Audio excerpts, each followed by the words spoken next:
everybody. It's 12:30 p.m. Eastern on a Sunday, and this happens to be the 21st of May, 2023.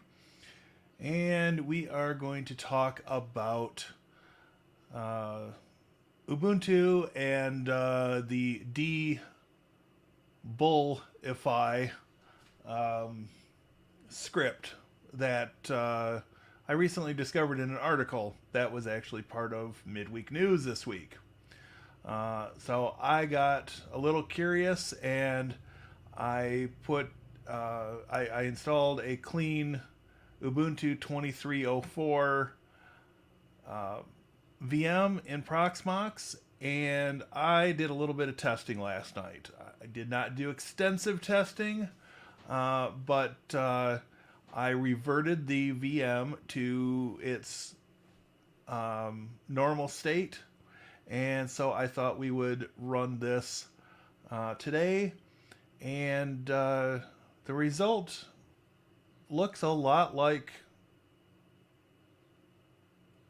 Rocky and Elma Linux as far as the vanilla Gnome desktop and having snaps stripped out. So let's jump over to the VM and get things moving.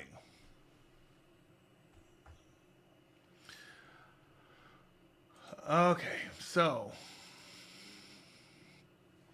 we have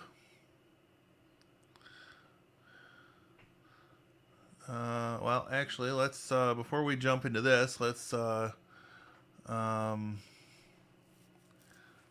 jump to the chat and say hi to everybody first. So TVJ is here. Isn't Ubuntu without BS called Debian? Well, more or less. I do like some of the enhancements or updates that Ubuntu puts in their kernel, but for a server, I could very easily run Debian. Hello, David. Welcome.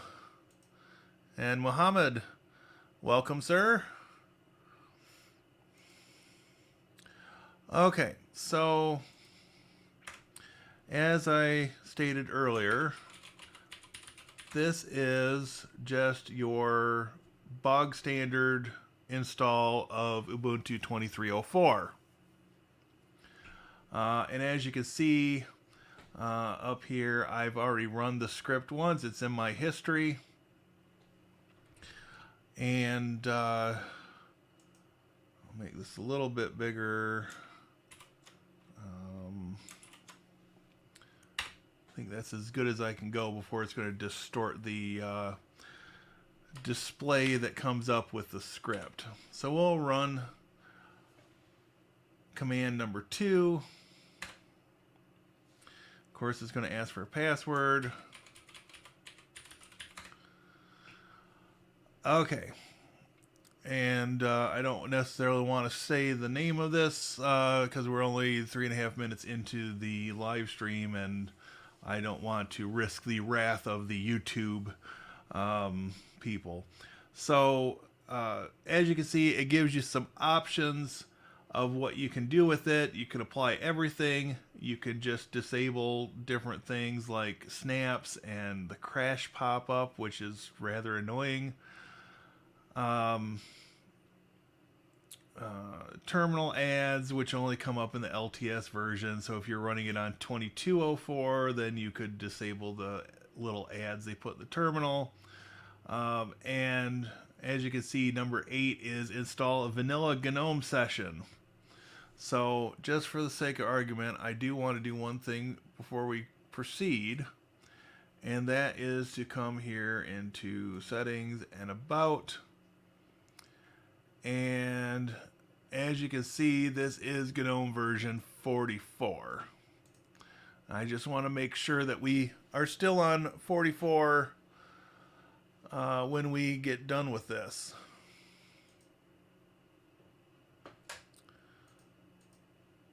Another Jeremy, welcome. And another New Yorker. Well, David, you no longer have a monopoly on the market. Okay, so for this particular demonstration, we're going to go with number one. We're going to just apply everything and get ourselves a vanilla Gnome instance. We're going to end up with the flatpak version of Firefox versus the Snap. It's going to change from the side menu to the vanilla Gnome 40 plus operation. So if you want, let's see,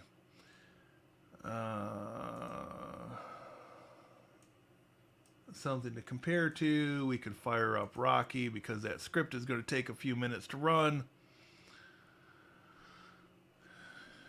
And as you can see, that's just going. There are a few errors that come up. These are mostly due to things that are being used currently by the system as it was installed. So, but really, when we get done with things, the Gnome experience will be pretty much the vanilla experience. You use the super key, aka the command key on a Mac keyboard or the Windows key on a Windows keyboard. In Unix, Linux land, we call it the super key. You use the super key to trigger the desktop switching and to show the menu at the bottom, and then you can drill into the different programs that are available. And you'll see once we get done with the script on the Ubuntu install, it will look very similar. The one tweak I've made here is that I have set a static number of virtual desktops rather than having it be dynamic as you open software. I've been using multiple virtual desktops for so many years now that I'm just in the habit of having a set number.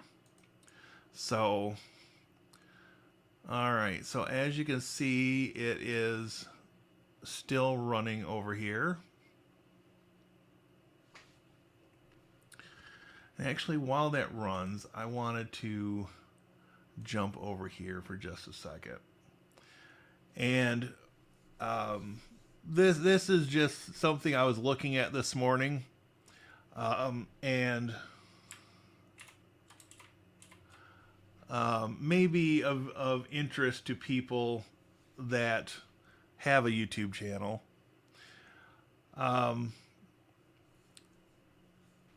But this is slightly older data compiled in March of 2022. But if you have 1,000 or more subscribers, you are better than 91.1% of all YouTube channels. And you know, that's something that I think those of us with smaller channels, you know, under 10,000, you know, I think it's something we could all keep in mind a little more. You know, it's like, hey, if we've, you know, gone past that 1,000 subscriber mark, we're doing all right in the grand scheme of things. So, you know, I really want to be in that next tier up, and that's something I'm actively working towards. I'm almost 50% there. And, you know, it's just a constant push to sort of reinvent things as we go. And, you know, push towards that goal. But, you know, hey, it's all good. We've all got to have something to work for or work towards. So there's that. Okay, so we are at the end of the script. Reboot now. Yes.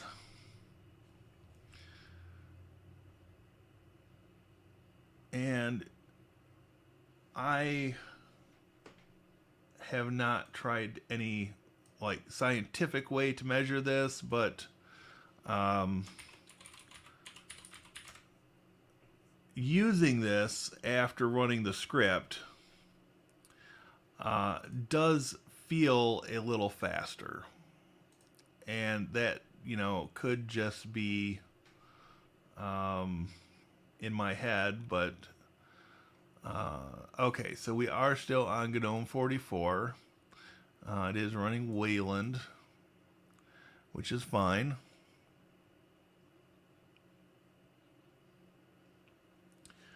So, you know, from here you can start, you know, applying your own Gnome extensions and customizing however you please, and not, you know, just being stuck with the customizations that Ubuntu gives you. So, for a desktop system or a laptop, you know, the advantage I see in running Ubuntu on the desktop. And yes, I'm aware, you know, a lot of people don't like snaps. I'm sort of agnostic about that.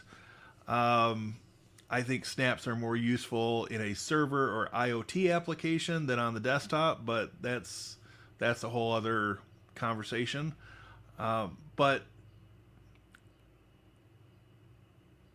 by and large, what I have seen is you will find software that supports either a Red Hat based distribution or Ubuntu. And so it should, when there's support for Ubuntu, it should translate to support for vanilla Debian. But that is not always the case. And part of the reason for this is that software developers, or whoever is packaging the software for the developers,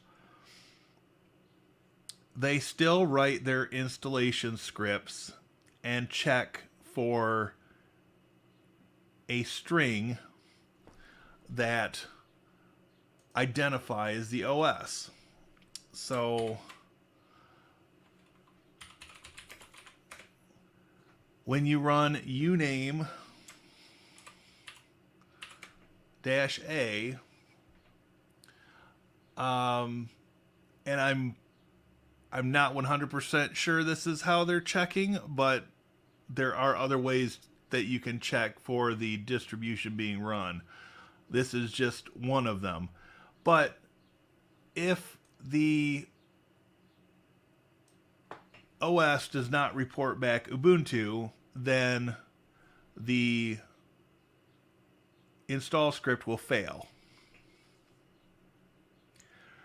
And while I could, and I have a few times, gone in and modified some of these install scripts to include support for whatever distribution I might be running, the typical user is not going to do that.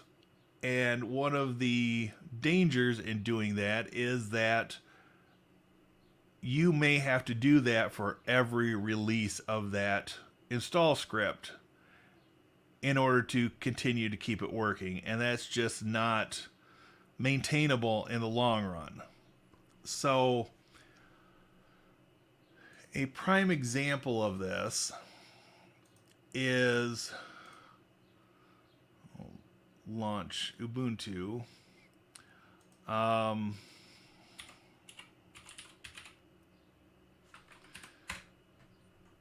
this XRDP script, which I have used fairly extensively on my Ubuntu desktop machines. And okay, so this is the old version. Come here in their menu. 147 has support for Ubuntu 2304. So this has specifically tested versions of Ubuntu and Debian, in this case, that it will run on. But if you're running anything outside of that ecosystem, so it's not going to run on Fedora or Rocky or Elma or Red Hat Enterprise Linux or even Fedora. And even some of the Ubuntu spins or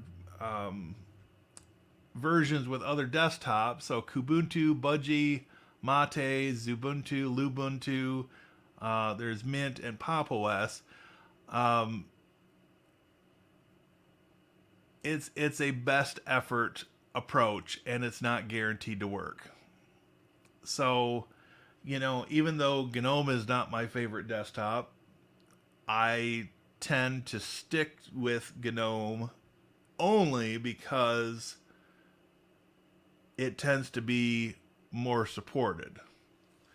I do have machines running other desktops that I don't use for demonstration purposes and things, but normally for my demonstrations, for things that I'm going to remote into, I will stick with the standard desktop of Gnome so that things are not going to surprise me on the fly, I guess I could say. So, anyway,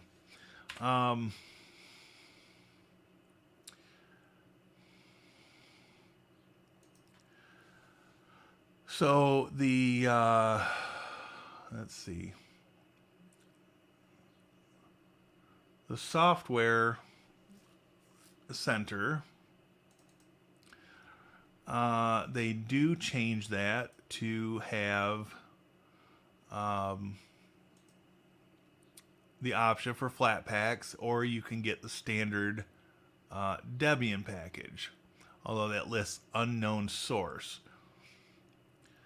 So, this is one of those things where if you are okay running flatpaks, it might be useful to you.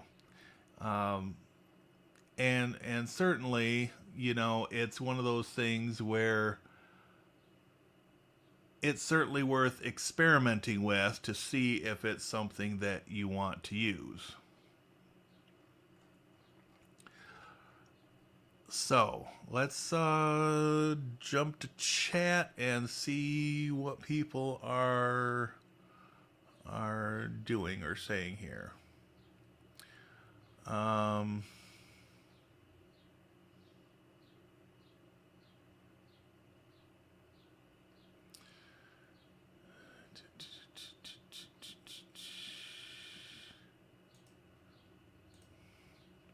Do you think you could switch to Linux for everything, or is there something missing still? Well, for most of what I do, I could do about 98% of my daily tasks on Linux. The big thing that I'm using the Mac for is access to the particular editing software I use. Now, it's been a few years since I've looked at DaVinci Resolve on Linux, and that is something that I am wanting to deep dive into, hopefully over the summer. I am currently using a piece of software called ScreenFlow, which is Mac only, but it lets me do the recordings, and then it's got the editor built in. If you're familiar with Camtasia, it's very similar in the functionality to Camtasia. But I had not so great experience with Camtasia, so I didn't consider it when I was looking for editing software. The reason I went with something like that is because it allowed me to do everything in one space. It allows some extra functionality as far as screen recording that I've not seen duplicated on Linux. Although there are probably plugins for OBS that would get me 90% there. That would still mean that I would have to dig back into OBS and learn the newest version of that, and then learn DaVinci Resolve on top of it. So the YouTube stuff is the one place that for recorded videos that I'm not quite at the level where I could use Linux day in and day out for it. Now that's not to say that, you know, in 3 months, if I kept pushing down that road, that's not to say that I couldn't do it. But I'm not there yet. Now, that being said, for let's see, from 1998 to about 2008, Linux was my primary OS. So, which is a lot earlier than most people. But my use case at that point was mostly office software and networking stuff. And at the time, you know, and I've talked about this before, you know, comparing Windows 98 to what was available with Linux, it was a no-brainer to go Linux, in my opinion. I'm not a big gamer, and you know, the gaming right now that I do, I can do mostly on my Mac, the M1 Mac Mini, and you know, it does a commendable job for what it is. I've also got the B-Link mini PC that I have set up with, I think Pop! OS is on there right now, and that's set up for gaming with Steam as well. I actually need to fire that back up and update it again, but yeah, it's one of those things. I would love to be able to switch solely over to Linux, but I think for the YouTube stuff, it may stay on Mac OS. I may separate and use this Mac primarily for the YouTube stuff, and then move all my, you know, normal desktop activities to Linux. I'm really close to that. So, all right, let's see.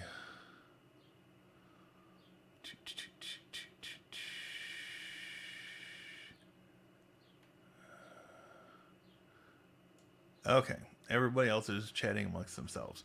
All right, that's fine. All right, so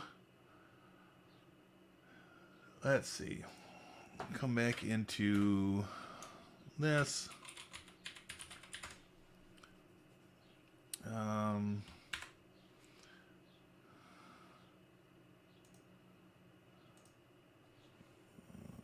there. Okay, so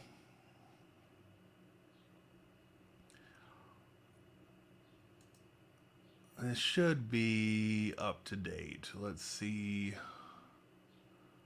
Let's see. Automatically check for updates. I want to set that to weekly. Daily is a little too annoying. So, yeah. But like I said, I am in the early stages of testing this out. I want to test it on some real hardware too, so that will be coming here shortly. I was able to snag a couple of HP ProDesk G2 mini machines for $25 a piece. And I've got one setup, at least a temporary setup on it. And so far, so good. These are the ultra small form factor units. They were decommissioned from a school, and mainly because they won't run Windows 11, right? So they've got an i5 6500 in it, which is not a speed demon, but it's actually newer than a couple of the machines that I'm currently running. So I might be reconfiguring some other stuff. My Windows 10 machine that I'm going to keep around until the end of support may jump from a 3rd generation to the 6th generation machine, just to get a little extra speed out of it. So, yeah, I did some work for a friend of mine and was able to get those at a bargain price. And for what they are, they will do nicely for me for a couple little projects. And all I really had to do with them is put in an NVMe drive. And so the first one is up and running, and the second one, once I get the shipment of NVMe drives, it'll get a 512 gig NVMe drive this afternoon, and that one will probably get Windows 10 installed on it. So we'll see what happens there. So that's something I've been working on. There was something else. Oh, I remember what I wanted to talk about. So I think I had that open on this window. Maybe not. So is it over here? No, not that. Here we go. I don't know if any of you have heard about Action 1. Of course, you know, I don't know how many of you are administering multiple computers, especially without like a WSUS server or something like that. But Action 1, and actually Chris, who had been pretty regular in the live streams for a while, suggested this to me to take a look at, and I'm using it for the library. But the cool thing about this is that you can see how many machines are missing updates. It gives you approval on updates, and as far as the pricing, this is where it's really cool. The where does it say it? Free edition. The first 100 endpoints are always free. So if you are wanting to keep the Windows machines for your family up to date, for a small organization like a nonprofit or a very small business up to date, it's not a free trial, no feature limits, never expires, up to 100 at no cost, and scale is needed. Built-in remote access and endpoint manager. Community support on the Discord server. This has dramatically changed how I approach keeping computers at the library updated. And I'm tempted to sign up for an account just for the few, and there's like 4, I guess, between physical machines and VMs, mostly VMs, machines that I have for the lab.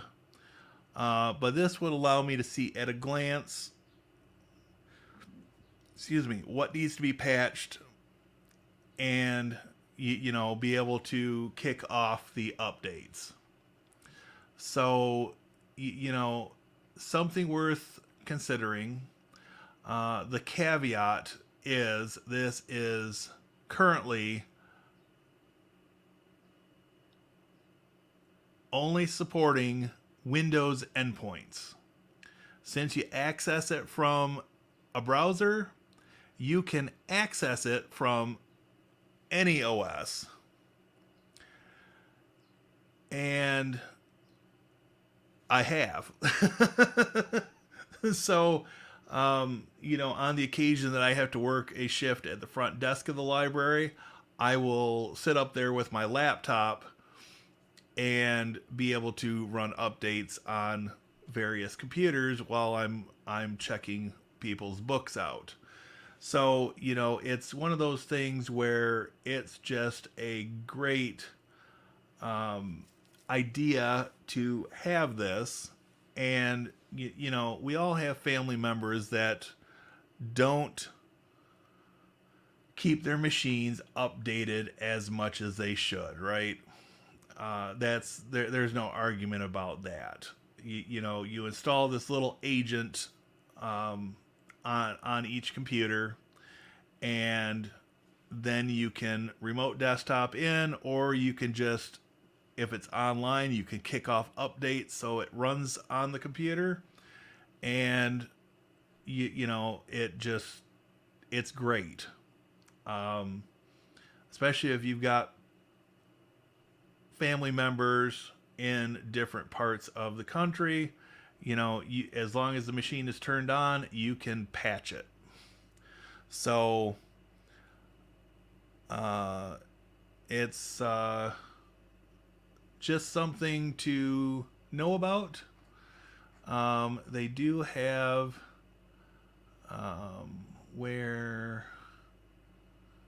I guess I should point this out too. They've got compliance, PCI DSS, HIPAA, SOC 2, CIC, CSC, ACSC Essential 8, and GLBA FFIEC compliance. So, something to think about there.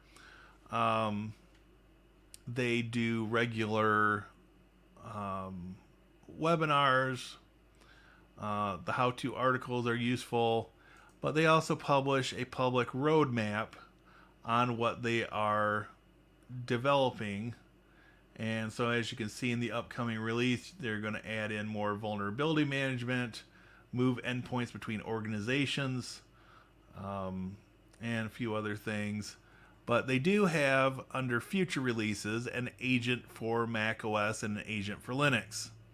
So theoretically, in another, 6 months, year, whatever, 18 months,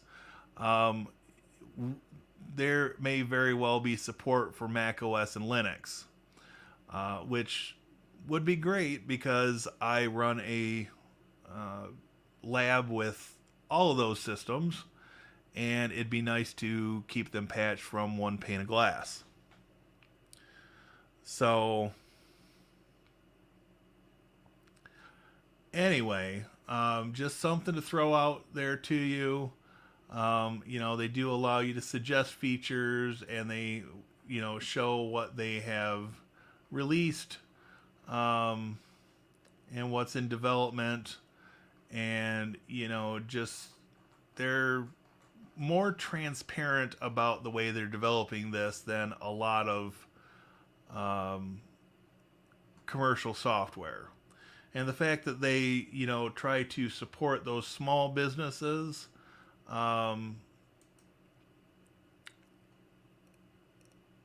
is really nice. Not every place will give the first 100 endpoints away for free. I think that's a pretty pretty great advertising point, and if it weren't for that, I wouldn't be using it.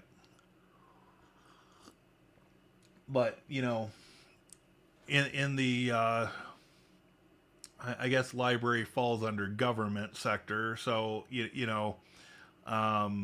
when you're government funded, you don't always have the budget to pay $5 a month for each endpoint for one of the competitors.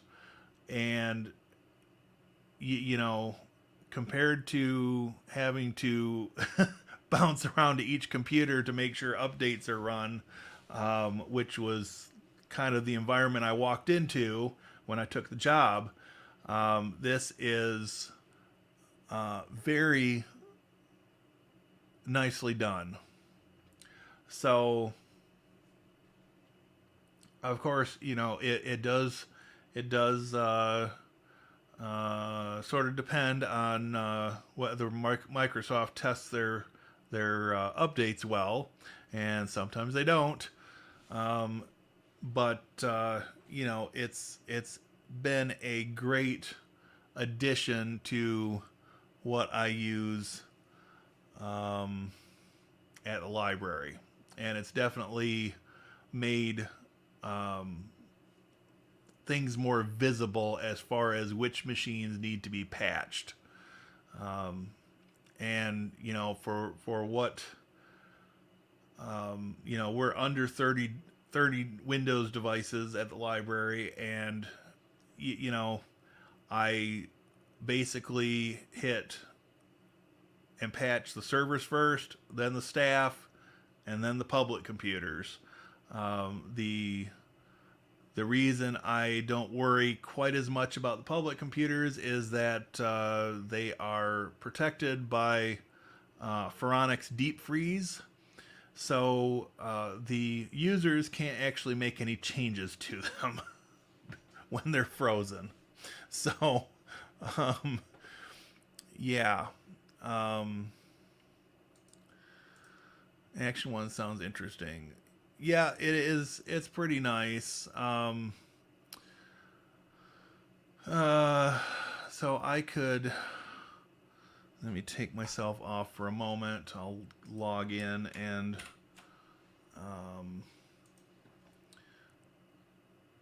just give you a quick look.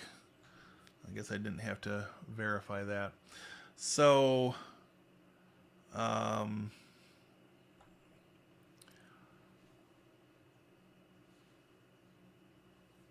this is the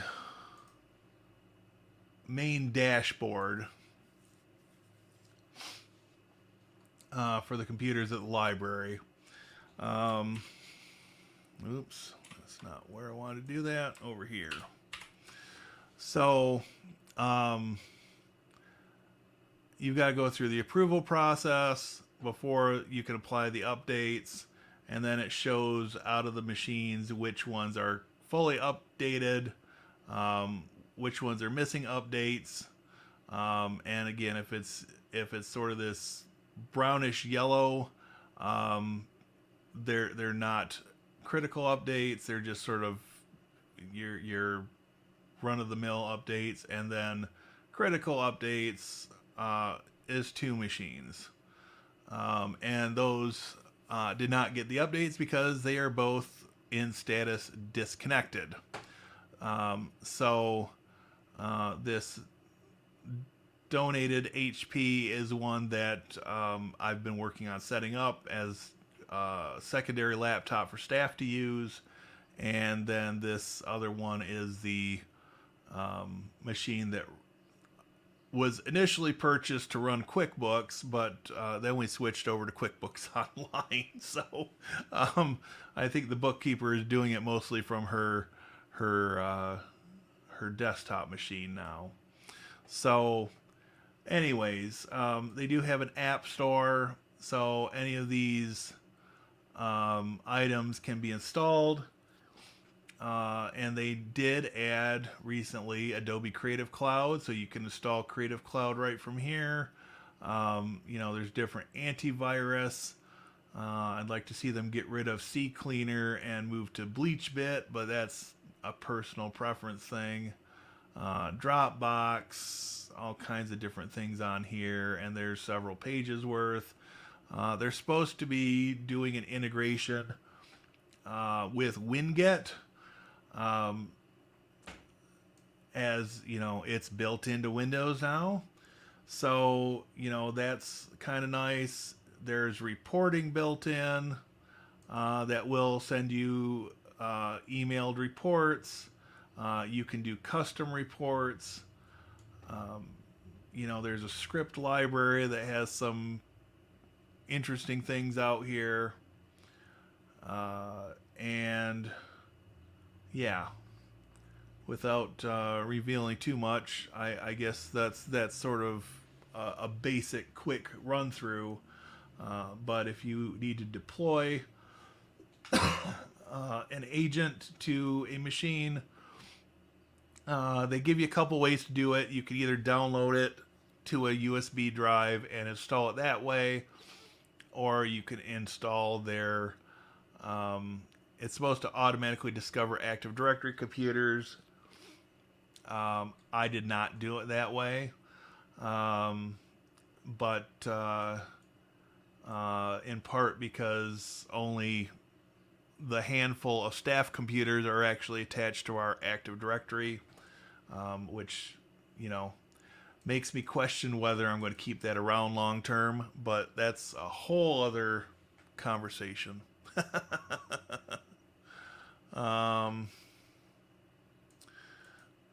Oh no, that bad word, compliance.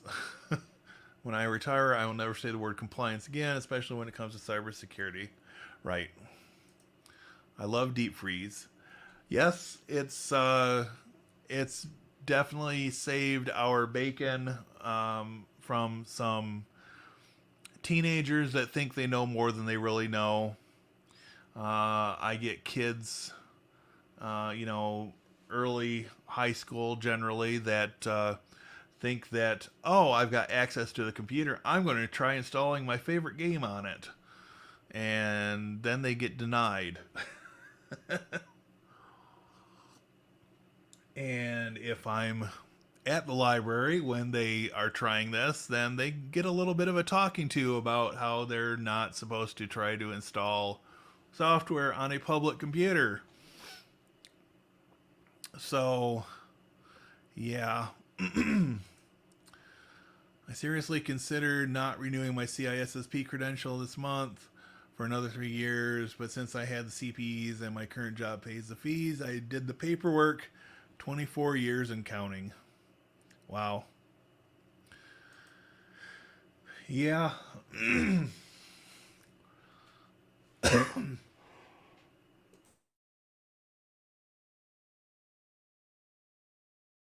All right. Sorry about that.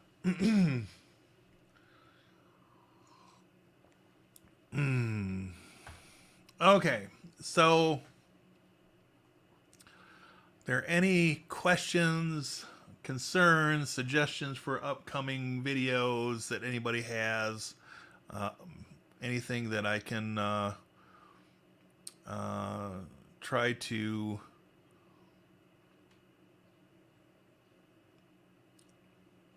talk about in the last 15 minutes or so of the live stream? I don't think there are any questions in the chat.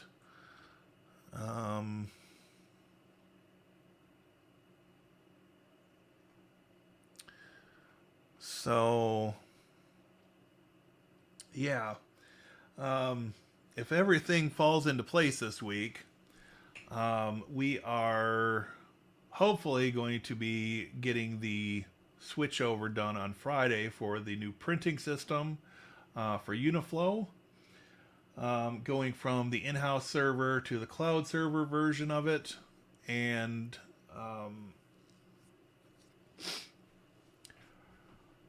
depending on how long that takes, I've got a few other projects that I want to finish up on Friday. It's an in-service day. We're just doing like a work catch-up type of thing. I've got an access point that I need to ceiling mount. I've got some cabling I want to move around and get cleaned up a bit, and just a few odds and ends, things like that, that are harder to do when there are people in the library. So Friday is going to be my first window of opportunity to do this stuff, and how much of it gets done is going to depend largely on the printing project and whether that's a go for Friday or whether that's being pushed back. So that's kind of where I'm at on that. So yeah.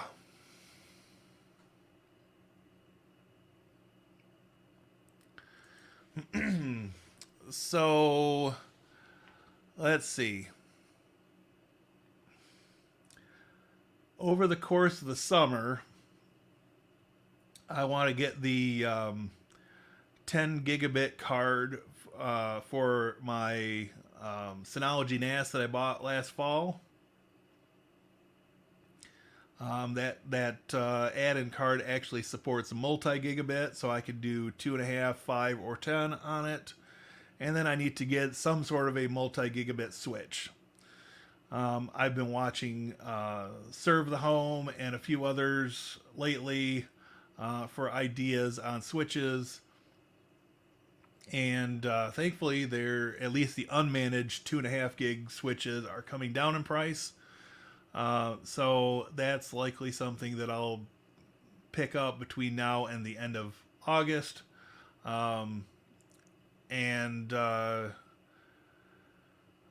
Just a few other odds and ends. And then in the fall, I'm going to start putting together the equipment for that shiny 13900K processor that I've got sitting around that I don't have any other parts to go with it yet. And I'm looking at options given the problems I've had with the water cooling solution for the previous i9 system that I've still got to get resolved and fully tested out. I'm seriously considering, since I'm not gaming on it and I'm not overclocking it, I'm seriously considering going with just an air cooler. I know there are some out there, little higher priced ones that will cool a 13900K, and so I'm just determining which one I want to do, and then figuring out if I'm going to do a full-size ATX or a micro ATX motherboard for that. Again, since I'm not gaming and I'm not going to be doing a lot of extra stuff on that machine, I'm just trying to determine whether it's advantageous to spend the extra money on the full ATX motherboard versus the micro ATX. So that's sort of the plans. So I haven't put the air conditioners in yet because when I talked about doing it, it cooled off. So, it's supposed to be 72 today, which, it'll hit that about 3:30, 4 o'clock this afternoon. And so I haven't really been worrying about it too much, but I may very well get at least one of the air conditioners put in this afternoon. The other one, I've still got to put the side panels on before I can put it in the window. So that'll be something there. How many 10 gig ports do you want to have? That's something that I'm trying to determine, because both the Mac Mini and the Synology NAS will have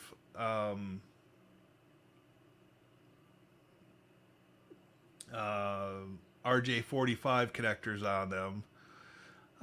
So I've got to run copper on those. And so probably two for that, and then the super micro server can support fiber, so I can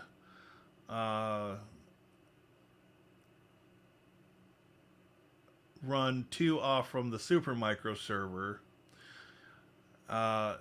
So probably 5 ports would meet my needs now. And that's probably what I will do is, get something between a 5 and an 8 port to meet the needs now, and then, in a year or two when they continue to come down in price, I can, expand things out a bit. The other consideration is, am I going to keep the super micro in my office, and how can I move stuff around to be able to use the 10 gig switch in multiple rooms, because I don't have conduit that I could easily rewire through in the apartment. And so yeah, it'll likely end up being the server rack, the little what is it, a 12U server rack that I've got. Will stay in the office. And yeah.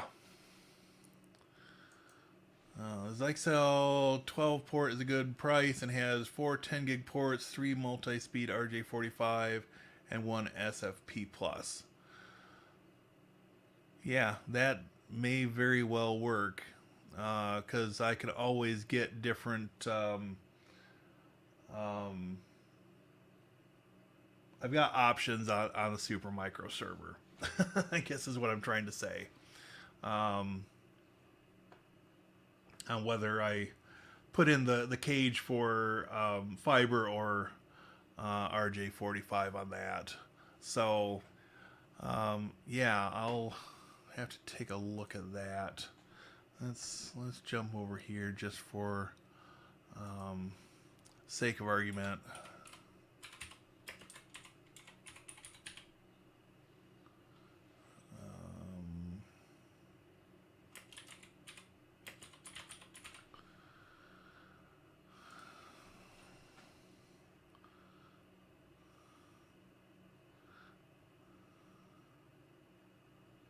Oh, that's not bad.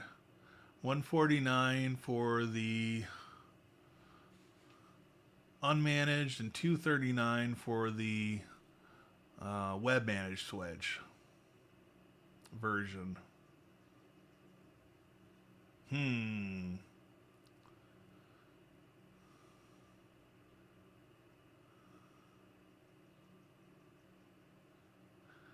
3 10 gig, 1 10 gig SFP, so that hits the 4 that I need.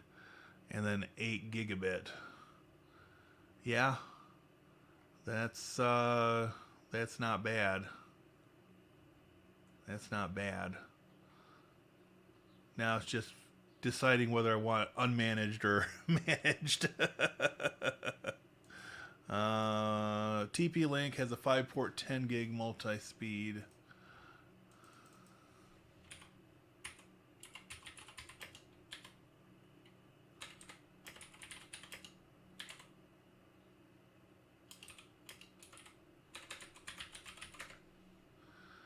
Oops.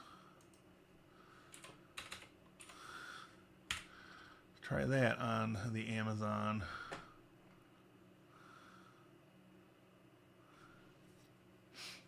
So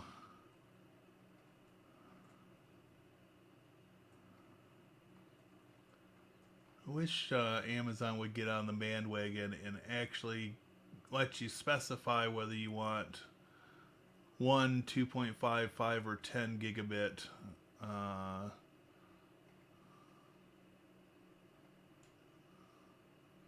Well, there's an 8-port 10 gig, multi-gig, unmanaged. Must be out of stock.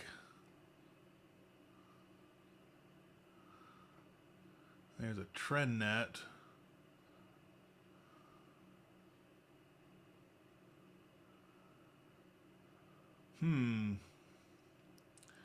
Definitely some options here.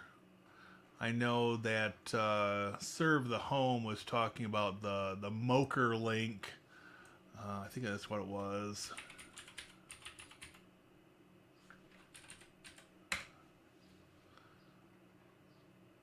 The 2.5 gig switch. These are basically all the same switch, just with different coloring and branding. The Nick Giga and the Sodola.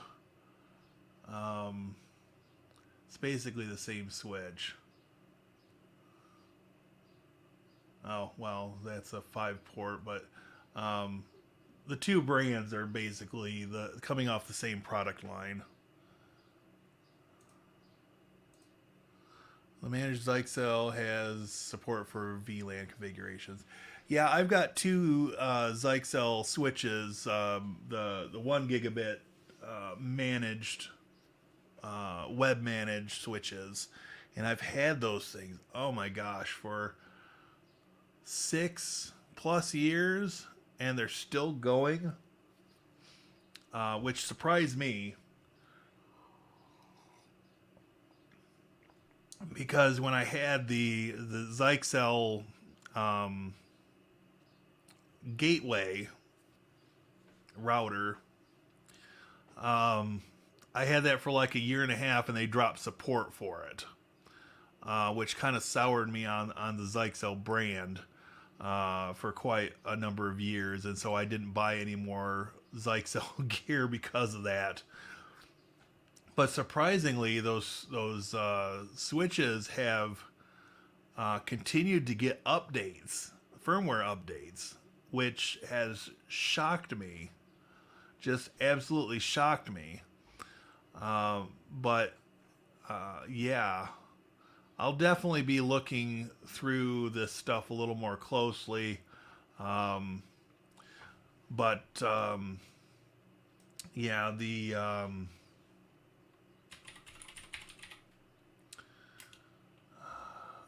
DS.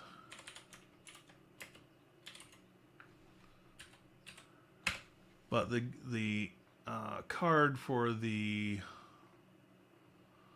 that's not the one I want. Yikes, that's gone up in price.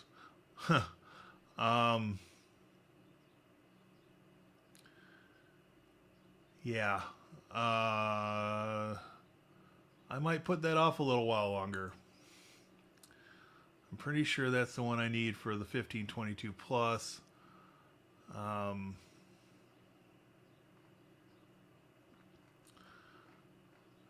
thought that was more like 149, but there just might be low stock on those right now, pushing the price up.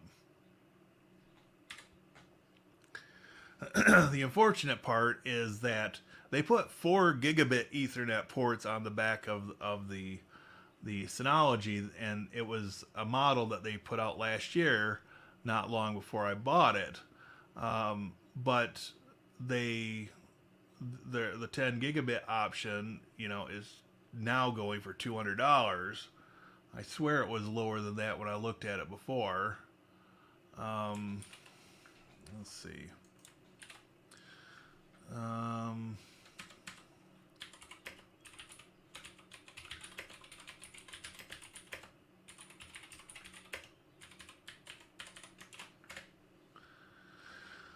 Okay.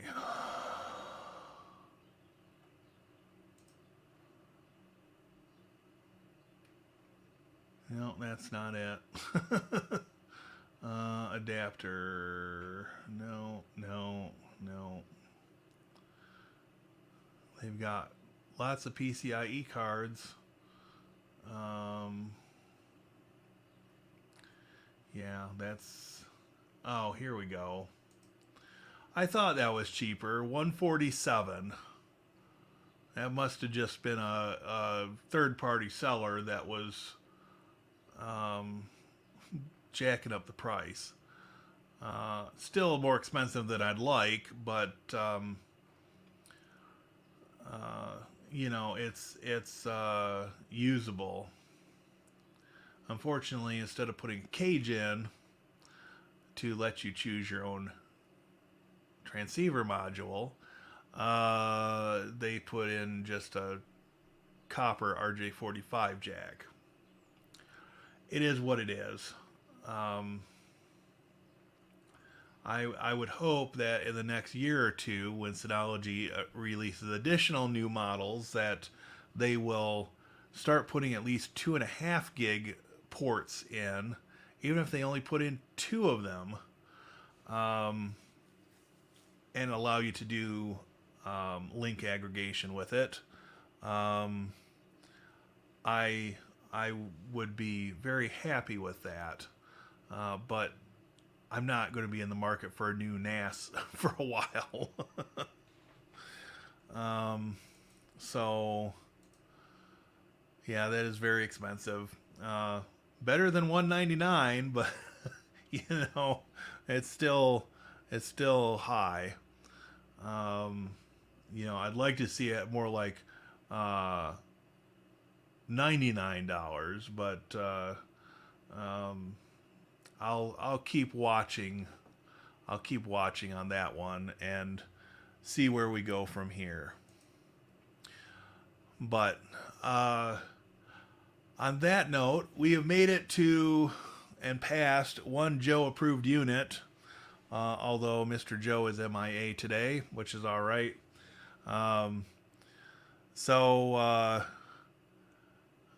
Yeah, hopefully everybody has a good afternoon and is out enjoying the nice weather without it being overly hot. Yeah,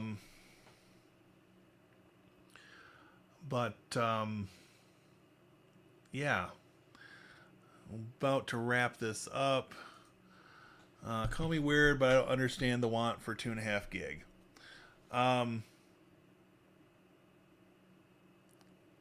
The big thing for me is, since I'm wired with Cat5e, I can run 2.5 over existing wiring in the walls.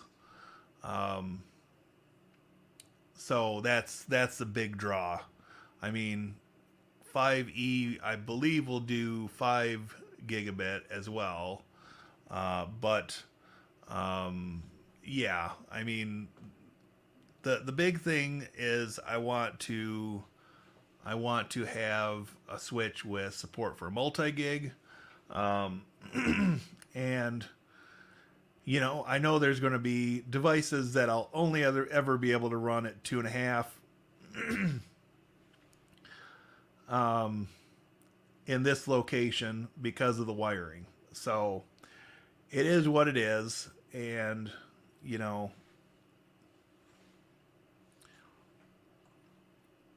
that's where we're at. So thank you everybody for coming out today. this was a fun stream, and you know, we got to de-bullshitify Ubuntu, which I could say that now in full because we're way past 30 minutes into the video, and I probably won't get hit by the YouTube moderators for that. So take care of yourselves, and I will see you in the next video. Have a great day, everybody. Oops.